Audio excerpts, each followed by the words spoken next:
Aujourd'hui, le squad, j'accueille mon premier spécialiste de basket. Louis n'est autre que le préparateur physique de la jeunesse laïque de Bourg-en-Bresse. Donc, si tu veux savoir dunker et sauter le plus haut possible, reste bien concentré. Louis, bienvenue sur le podcast du Squad de la Performance. Peux-tu te présenter rapidement à ceux qui ne te connaissent pas? D'abord, merci pour l'invitation. C'est une première pour moi, donc ravi d'être là. Donc, je suis Louis Bourlier, préparateur physique, comme tu as pu le dire, à la JL Bourg. Donc, ça fait ma troisième saison que j'entame. Je m'occupe de deux équipes, de l'équipe U21, donc Espoir, et U18, KD France. J'ai également eu des interventions avec l'équipe professionnelle, mais je me concentre principalement sur le centre de formation.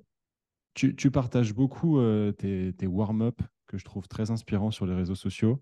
Peux-tu nous expliquer la réflexion derrière leur conception? Bon, ça part d'une réflexion moi, que j'ai eue personnellement. J'ai été pendant 2 ans déjà dans cette structure-là, où je pense que c'est pareil dans d'autres structures, où l'échauffement collectif d'une équipe est souvent très, très similaire, d'un jour à l'autre, d'une semaine à l'autre. Donc j'ai répété ce concept-là par manque de connaissances et de compétences, je pense au début. Donc j'ai progressivement un peu poussé cette réflexion-là en me disant que je pense que déjà pour le joueur, d'un point de vue engagement, pour eux, se préparer vraiment à l'entraînement derrière, il fallait que ce soit un échauffement qui soit déjà ludique et qui soit un peu plus poussé que ce qui peut être fait simplement. J'ai essayé d'avoir cette réflexion plus poussée en différenciant différentes parties d'entraînement et d'échauffement. Donc, à savoir plutôt une partie qui est faite pratiquement tous les jours et qui est non négligeable pour moi, c'est la partie étirement et mobilité. On Mhm. commence la plupart du temps par ça, soit sur un travail au sol, soit avec debout en marchant, ou en mettant des contraintes un peu plus poussées, avec des haies où les joueurs doivent passer au-dessus, dessous. Donc des choses assez simples, mais qui permettent de travailler un même objectif sous différentes formes. Et après, il y a tout ce qui est vitesse, réactivité, pliométrie. Il y a aussi du gainage. Mais j'essaye voilà, de répartir dans la semaine.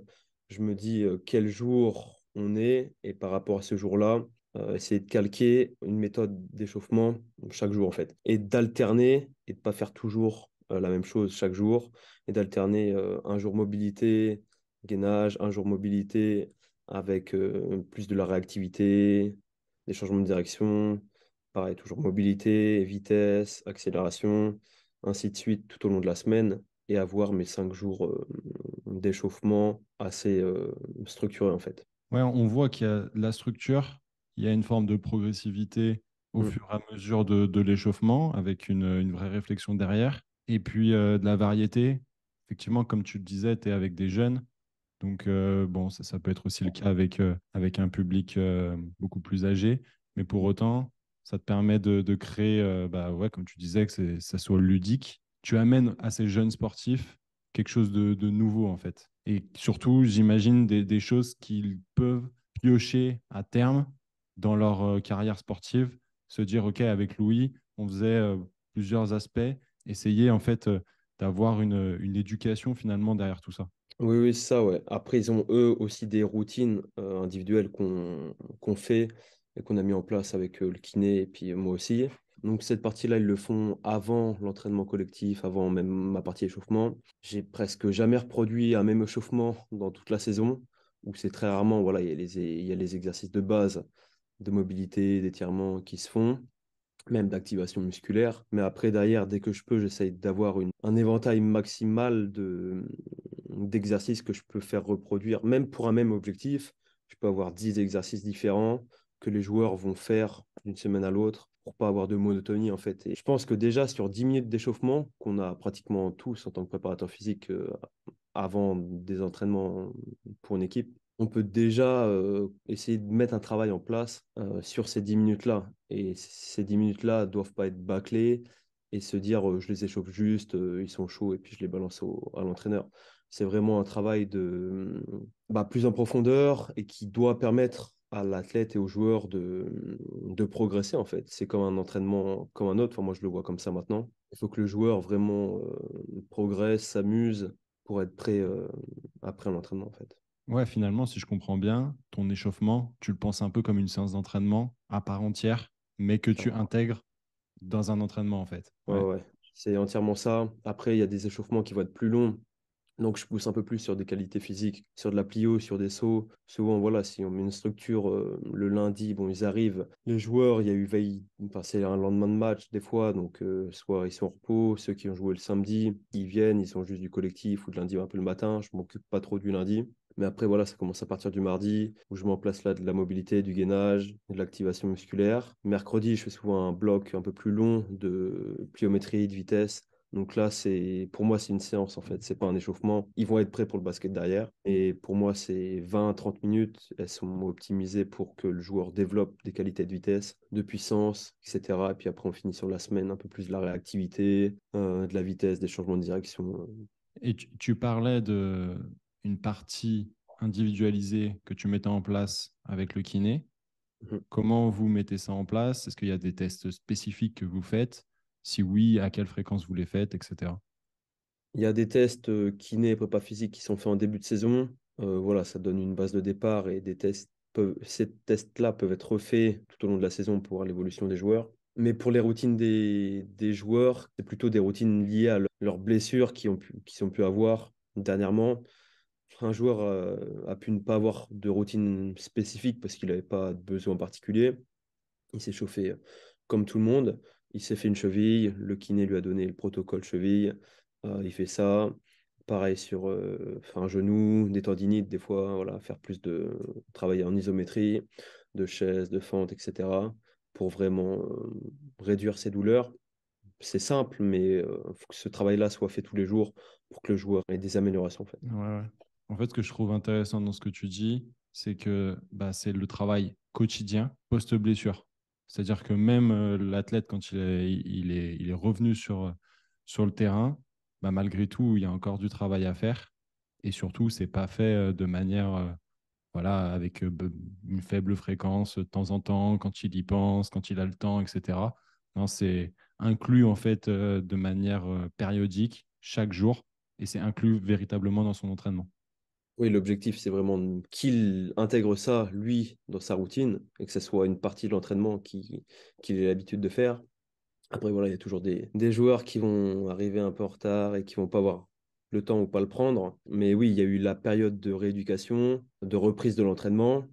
Et même après cette rééducation-là, le joueur doit continuer parce que voilà, on est quand même dans un monde qui se rapproche du monde professionnel et il y a toujours des échéances qui sont proches et on essaye de remettre les joueurs le plus tôt possible sur le terrain pour, voilà, on a des matchs à gagner, même si pour les catégories jeunes, c'est moins flagrant que pour les pros. Donc, ils ont une rééducation qui est rapide, qui est faite correctement, mais qui est souvent rapide. Et derrière là, ce travail de routine est super important pour eux, pour qu'ils puissent continuer leur, leur rééducation et leur réathlétisation sur le terrain directement. Et... Génial. Tu avais fait un post sur la différence de saut, de hauteur de saut avec beaucoup et peu d'élan.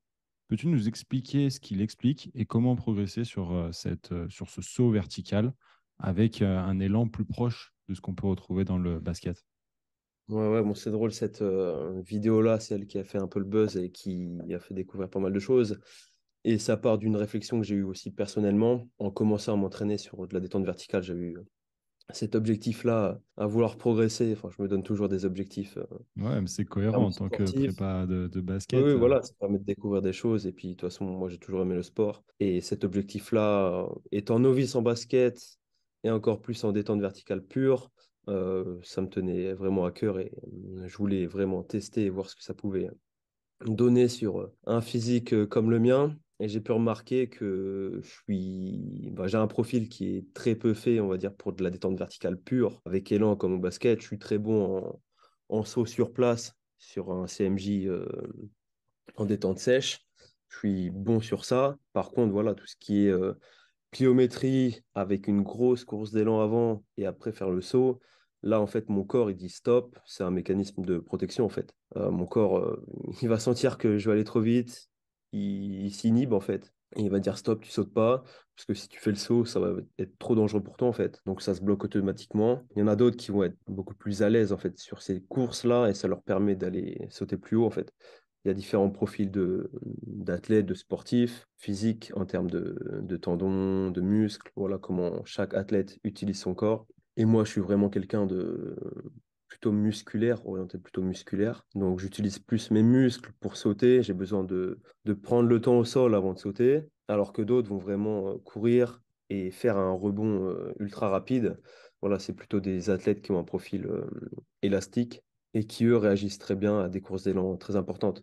Chaque personne a une course d'élan qui lui est propre. Moi, peut-être que ma course d'élan optimale, elle va être de 3 mètres. Au-delà, mon corps, il va dire non, tu peux pas. Alors que pour d'autres, ça va être 5, 6, 7 mètres. Et lui, s'il dépasse cette distance-là, lui aussi, il aura ce mécanisme de protection. Donc chacun l'a, mais à différentes distances. Et ça, tu le testes ou c'est seulement visuel et... Non, non, non, il n'y a pas de test, mais on le voit très simplement. Déjà sur moi, je l'ai vu. Et après, derrière, on le voit, en fait, ça se voit sur des profils d'athlètes qui vont être très à l'aise sur une course d'élan longue, alors que d'autres, enfin, dans le basket, c'est très particulier. Enfin, moi, je suis pas du tout, j'ai pas du tout un profil qui est lié à cette discipline-là.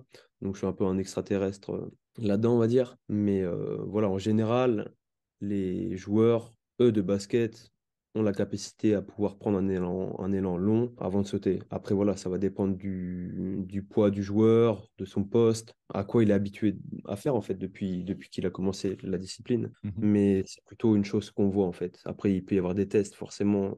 À lui dire, tu prends 10 mètres d'élan, tu essaies de sauter à vitesse maximale, il mhm, va pas pouvoir le faire. Et mhm. souvent, même les joueurs eux-mêmes, ils disent, ouais, je me suis écrasé sur ma prise d'appui. Et donc, soit parce qu'il avait un mauvais appui, soit parce qu'il était fatigué, ou soit parce qu'il avait un élan trop important. Il y en a justement qui travaillent sur ce qu'on appelle le pénultième appui. Donc c'est l'avant-dernier appui, si je dis pas de bêtises. Ça y est. Donc, c'est l'avant-dernier appui, en fait. Ouais, essayer d'avoir le plus grand appui qui va te donner de la vitesse pour directement sauter, en Ouais. fait. C'est des choses que tu développes avec tes athlètes? Non, du tout, parce Ok. que ils le font suffisamment dans leur pratique. Au niveau de la préparation physique, il n'y a aucun intérêt à faire ça, parce que voilà, la préparation physique pour des basketteurs, ça reste quand même, enfin, dans la majorité des cas, assez général. Voilà, faut pas faire, je veux que tu développes ta détente, on va faire que du travail spécifique à ça. Ça reste toujours général. Ils font suffisamment de basket dans notre centre de formation pour avoir besoin encore de travail derrière, spécifiquement sur une qualité physique. Ça arrive, mais c'est très rare. Ils ont assez de spécificité en fait pour vouloir leur rajouter cette Ouais, bien contrainte. sûr. Et le transfert se fait directement. Souvent, il y a des joueurs, ils ont une préparation physique l'heure d'avant ou 3 quarts d'heure avant de faire leur séance de basket. Donc le transfert, il va se faire logiquement, automatiquement. Ce que tu dis, ça me fait penser un peu à ce qu'on peut retrouver ici dans le volley, où souvent il y a très peu de pliométrie en préparation physique, parce qu'il y en a tellement dans l'activité Ça, qu'il faut diminuer les volumes à ce niveau-là. Ouais. ouais, ça rajouterait des contraintes qui sont pas intéressantes pour eux et qui sont contre-productives à améliorer leur performance en fait. Tu parlais de préparation physique générale. Malgré tout, il ne faut pas se courer.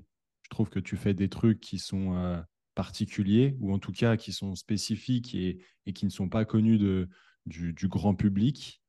Donc, moi, je trouve ça super intéressant. Justement, j'aimerais que tu nous parles de la méthode par oscillation qui a été popularisée par le coach Cole Dietz.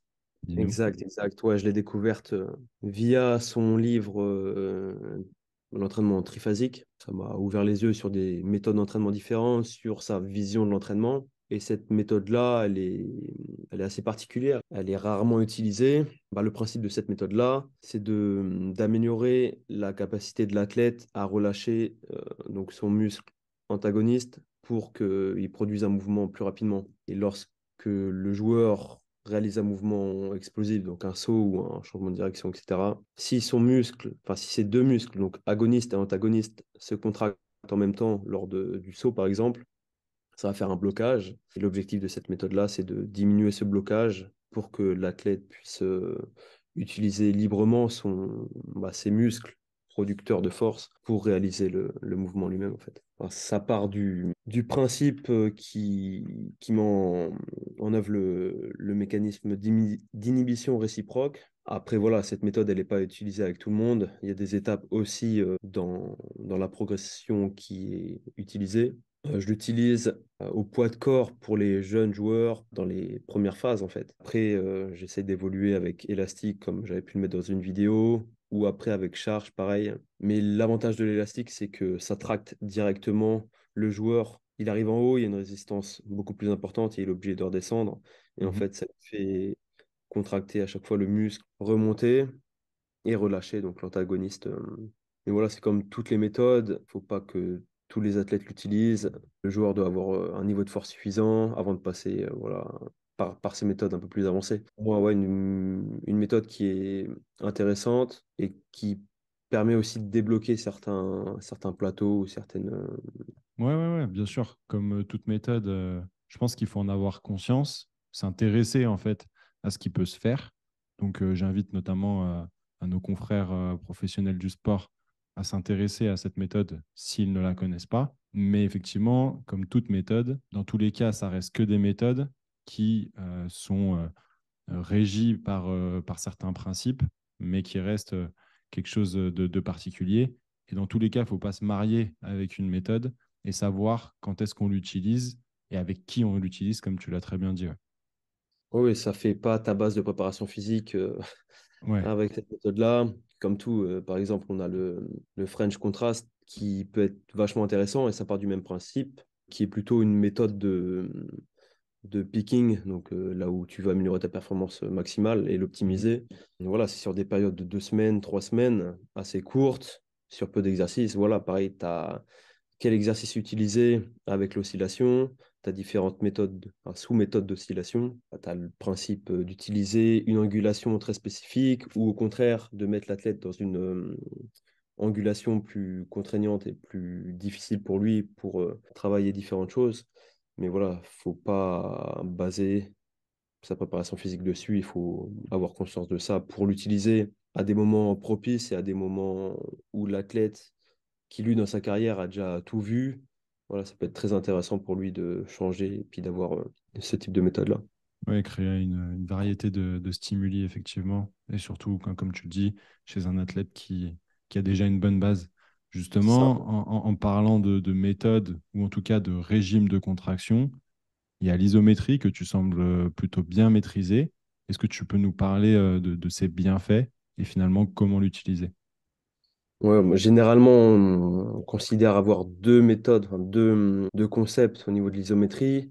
Il y a l'isométrie de maintien, donc le yielding isométrique, et l'isométrique de poussée, donc overcoming isométrique, où ces deux méthodes-là vont avoir des bénéfices différents. Donc plutôt le yielding, ça va plutôt être au niveau des structures et des tendons, voilà, renforcer les structures, diminuer les douleurs au niveau des tendinites, tendinopathies. Et après, l'overcoming, ça va plutôt être sur le développement de la force, du RFD, de la force explosive, suivant le type de contraction qui est utilisé.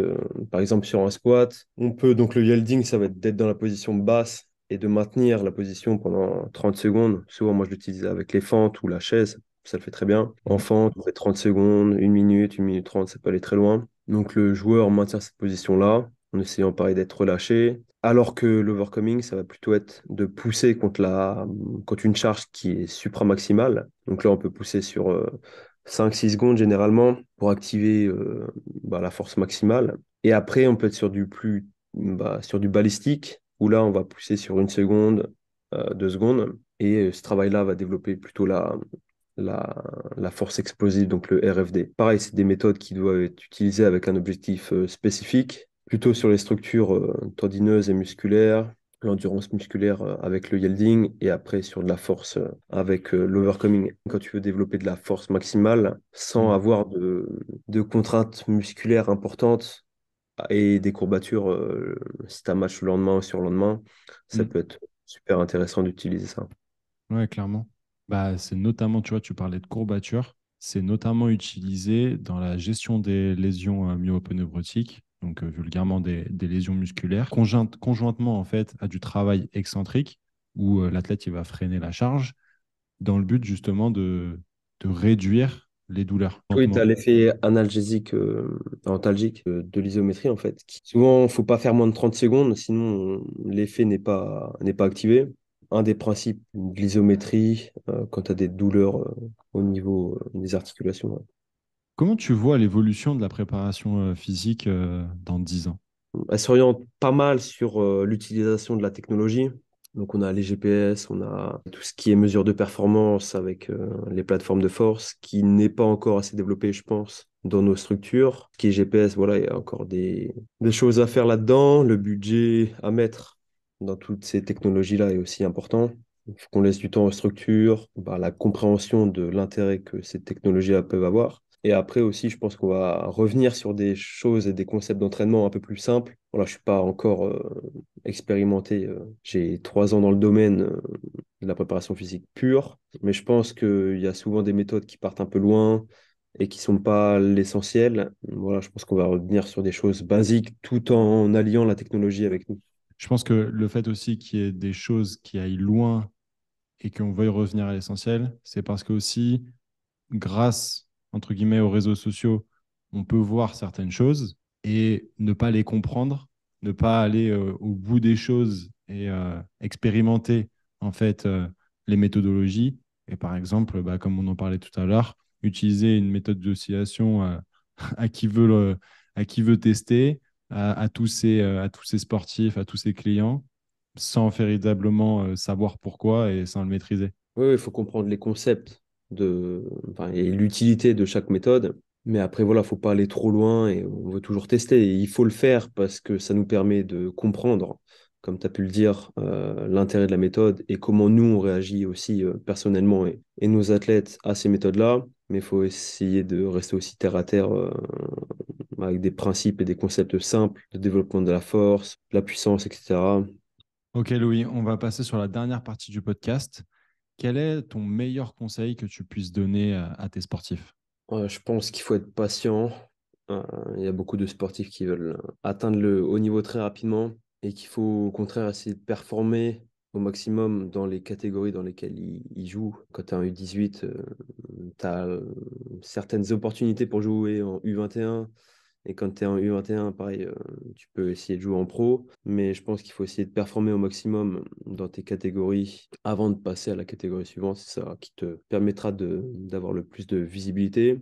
Je pense qu'aussi qu'il faut faire confiance à l'entourage et au staff qui t'entoure, en fait, parce qu'ils connaissent leur travail, ils connaissent leurs fonctions et ce qu'ils peuvent apporter. Voilà, faut être patient, faut travailler. C'est la chose la plus importante, travailler, être confiant dans le travail que tu fais, puis être patient pour faire ça des années pour que tu puisses après, derrière, atteindre le plus haut niveau que tu peux et que tu mérites. Ouais, c'est un super conseil que tu donnes là avec la patience. Parce que je pense que nous, étant plus jeunes, on n'avait peut-être pas forcément cette patience, mais la génération d'après est encore plus impatiente que nous. Je pense qu'en fait, il y a un phénomène un peu de société. Alors peut-être que certains me diront le contraire, mais pour avoir un peu... j'ai assisté à plusieurs conférences avec des pédopsychiatres qui expliquent que la génération, notamment la génération Z, a beaucoup plus accès à l'information que nos parents et même que nous-mêmes à notre époque, quand on était adolescent, et qu'il y a une véritable... il n'y a plus de hiérarchie verticale avec un sachant et un élève, mais finalement une relation purement horizontale où finalement tout ce que toi tu peux enseigner en tant que coach, en tant que préparateur physique, kiné, etc., peut être vérifié d'une certaine manière par tes sportifs. Mais finalement, bah, c'est comme ce dont on parlait tout à l'heure, malgré que la source puisse être vérifiée, tout ton background, toute ton expérience déjà de terrain, et puis le temps que tu as passé dans tes études, etc., ça, malgré tout, c'est du temps que tu as consacré à ce savoir. Et je pense que là où est la confusion des sportifs, de croire qu'avec quelques vidéos Instagram, une vidéo YouTube, un article qu'ils ont pu lire, se croient en fait finalement supérieurs dans leur savoir. Donc je pense qu'effectivement, il faut remettre l'église au milieu du village et savoir bah, effectivement s'entourer de personnes qui ont en fait le background pour te faire progresser et t'accompagner dans cette quête-là, en fait. Ouais, c'est vrai que tout va toujours plus vite avec les réseaux sociaux, etc., comme tu as pu le dire. Voilà, faut rester, je pense, à sa place en tant que sportif, en tant qu'entraîneur, et apporter à chaque personne ce qu'on a à proposer, en fait, et pas inverser les rôles et que tout le monde soit expert en tout. Pour autant, je trouve que, pour nuancer mon propos, je trouve que ce qui est intéressant, c'est que c'est beaucoup plus challengeant pour nous, Mm, parce que forcément, il y a un besoin et moi, ce que je retrouve beaucoup en fait dans ces jeunes athlètes avec qui je travaille, c'est pourquoi. En fait, aujourd'hui, quand je donne quelque chose, enfin du travail en fait à faire à mes athlètes, je peux pas juste leur donner comme ça. Il faut que je leur explique la raison pour laquelle mm. j'ai fait ça. Je trouve ça assez intéressant parce que du coup, ça amène une certaine cohésion aussi de l'athlète qui est différente peut-être qu'avec d'autres. Une cohésion, et je pense que le fait d'apporter des justifications au travail qu'on met en place, ça amène une confiance de l'athlète envers nous qui n'est pas négligeable et qui est vachement importante. Et c'est vrai que tu as toujours des athlètes qui me disent ouais, j'ai vu ça sur TikTok ou sur Instagram, qu'est-ce que tu en penses? Enfin, est-ce que par rapport à ce que tu fais, c'est l'inverse, c'est différent? Et voilà, il faut leur apporter les explications et les détails. Derrière, après, ils voient les choses différemment et ils prennent conscience que tout ce qu'ils voient n'est pas forcément bon et bien. Il y a des bonnes choses, mais voilà, dans le flux d'informations qu'on a, c'est toujours plus important que ce qui est réellement. Oui, oui. Oui, bien sûr. De toute façon, dans le flux d'informations, tu vas avoir tout. Mm. Et c'est après, c'est à toi de savoir trier ou tout simplement, comme tu le disais, de t'entourer de personnes qui savent trier ces informations dans leur domaine d'expertise. Est-ce que tu aurais un livre ou un podcast à nous conseiller ou bien un document même? Dans la préparation physique, comme j'en avais parlé tout à l'heure, le livre de Kalditz, ouais, il m'avait vachement intéressé, l'entraînement triphasique. Et Mhm. après, il y a un podcast que j'aime écouter qui est Just Fly Performance, c'est de Joel Smith. Et c'est top, franchement. Pareil comme toi, il interview des préparateurs physiques, des personnes du monde de l'entraînement. Et moi, j'adore, pareil, sur des concepts différents et des choses qui reviennent aussi voilà, sur le développement de l'athlète avec des méthodes qui sont toujours simples, mais très efficaces. Moi, j'adore. Ouais, ah, c'est rigolo que tu parles de lui parce que je l'ai découvert grâce à JB Morin qui était sur un podcast et qui avait conseillé son livre sur, Mm. en fait, lui, il est spécialiste sur la vitesse notamment et il a un livre très pertinent que je suis en train de lire. À l'occasion, ça serait intéressant d'en discuter plus en Mm. profondeur sur son travail génial. Si tu pouvais passer un moment avec une personnalité, qu'elle soit vivante ou non, qui serait-ce et pourquoi?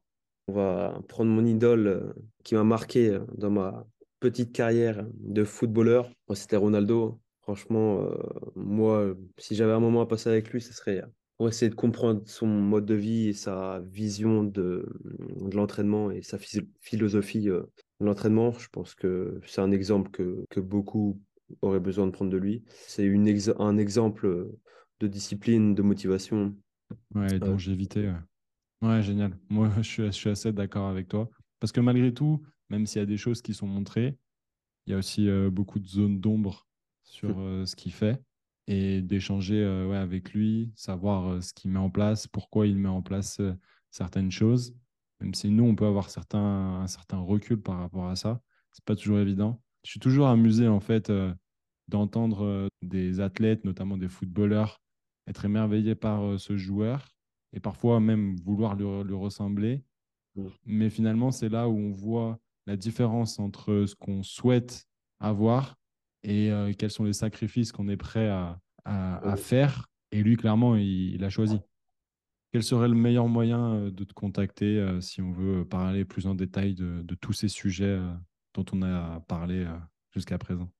Bah, on peut m'envoyer directement des messages sur Instagram. Je suis assez joignable directement là-dedans. Donc, mon compte, c'est louis.bourlier. Ou sinon par mail également. Je sais pas, tu pourras peut-être leur mettre mon Ouais, adresse mail. C'est bourlier6@gmail.com. Donc, je suis assez réactif et j'adore échanger avec tout le monde et répondre au maximum de questions.